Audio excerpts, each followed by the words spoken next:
On April 8th of this year, I watched a solar eclipse. From my location, the coverage was 80-some%, but I went out to a park filled with families and friends from my neighborhood, all gazing up through the parted clouds at the sun, slivered by the moon. The 80% coverage I got to see seems nothing compared to the locations in the contiguous United States with 100%. I know someone in Dallas, Texas, who said that the sky got so dark he could see the stars and constellations in the middle of the day. I know someone else who drove an out-and-back journey of 999.1 miles in 24 hours to get to Dayton, Ohio to watch the eclipse. And he said that it looked like a wormhole, a portal to another dimension opened above.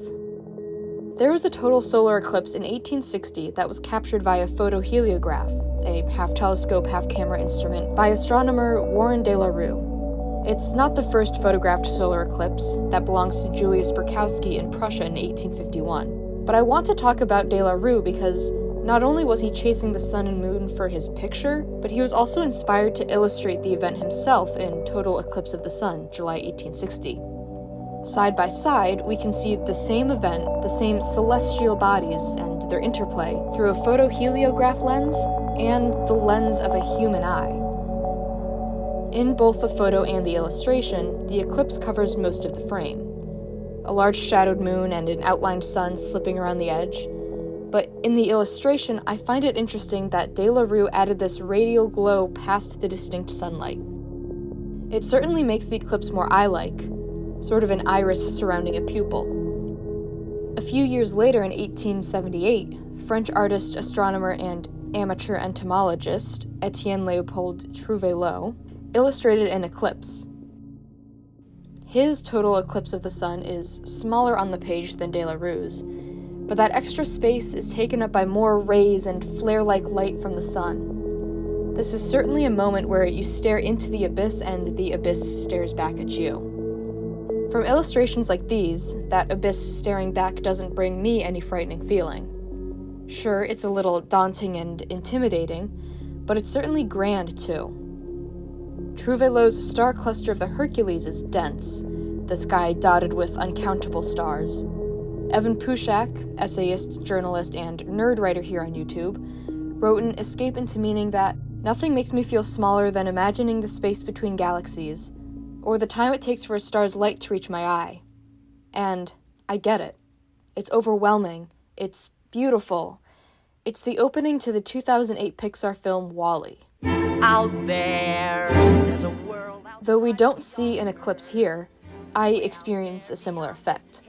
With each strike of the song Put On Your Sunday Clothes from Hello, Dolly, we get a new stunning visual, distinct celestial objects, planets and suns.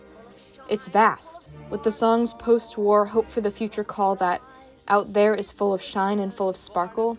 I can only gaze in awe at the greatness of this natural expanse, brilliantly recreated by the animators in CGI. It's sublime. Visual mediums are certainly apt for capturing the night sky, space, and I am certainly capable of trying to articulate what I make of it, what it means to me, how I feel. But the best media I've yet to come across that seems to understand comes from my favorite musical, Natasha, Pierre, and the Great Comet of 1812. It's based on a classic novel I am in the process of reading myself, Tolstoy's War and Peace. The musical, written and orchestrated by Dave Malloy, carefully crafts each song with words from the page and buzzing orchestrations. In the final song titled The Great Comet of 1812, Pierre witnesses the titular brilliant comet. In the previous song, he met Natasha for the first time and comforts her young, broken heart. He leaves her residence into the night and looks to the sky. The last lines are Pierre's reflection, which, to me, encapsulates my feeling on encountering the sublime in space. It seems to me that this comet feels me, feels my softened and uplifted